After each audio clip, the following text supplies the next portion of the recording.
Hello and welcome to another video in Windows Server 2025 video series. In this video, we are going to see how to validate a failover cluster. So, validation is really important. That is how we make sure that the cluster is good for a long run. It helps us to prevent downtime and ensures the compatibility with the hardware and software. And also, it verifies the correct network and storage configuration. And also, this is really important if you're really looking for a Microsoft support. So, when you should run a validation, you see the flow of this course, right? We prepared the storage, we shared the SCSI disk to the Hyper-V host, we installed the Hyper-V and failover cluster roles and features. This is the right time to start. So you should run the validation before you create in the cluster, but you have to complete all this configuration. So the validation of the failover cluster can include testing your storage, your network connection, the disk that you're planning to add to the Hyper-V host for this failover clustering setup. Then the other situation, for example, you change something in the hardware or you updated the drivers for the Windows version, or also if you are adding a new cluster or a new disk, you can still do the validation. This will help you to make sure that you are in the right state to move to the configuration of the failover cluster. So let's see how to do this. Logging to one of the Hyper-V server where you have Hyper-V and failover cluster installed. Go to the tools, then click on failover cluster manager. The new window open here. You can see the right side. You can create a cluster. You can validate the configuration. So click on validate configuration, then click next. You can enter the name of the machines that you would like to add.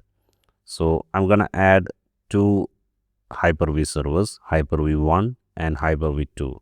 As it is domain added, you can easily pick up the machine name here.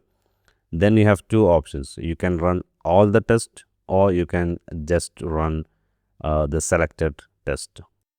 I'm going to run all the tests now, but I will show you how to run the selected test when it comes to the storage space configuration. Here in the summary, you can see the selected servers Hyper-V 1 and Hyper-V 2, and also you can see the selected test by the user. So let's click next to run the test. Now you can see all the test progresses are displayed on the wizard. Once the test completed, it will give you a summary and also it give you a web-based report. You can click on the report, then you can analyze yourself what are the things that need to be optimized or corrected or configured to fulfill the 100% validation from the failover cluster. You will be able to create the cluster even if you have some kind of warnings, but it's always recommended to correct all the warnings, errors before you proceed with the create cluster step.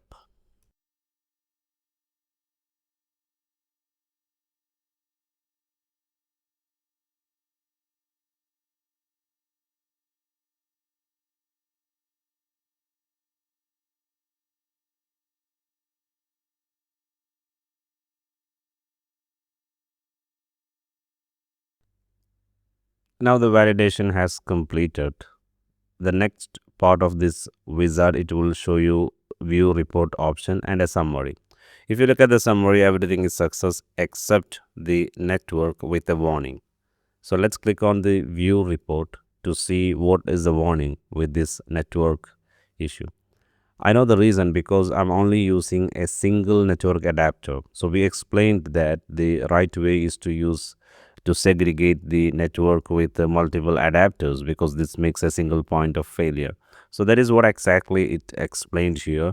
I'm using only one network adapter and that's not the way recommended. But this is for a lab environment. So I totally agree to skip this here to avoid the complicated setup at the lab environment and to go with a simple setup. But in the production, of course, you can either team or you can have multiple line to connect from the switch to your production environment. I recommend you to go through the validation report and make sure that everything is perfect to proceed to the create cluster part. For me, it looks fine now, and that's all. Thank you for watching this video. We'll see how to create a cluster in the coming video.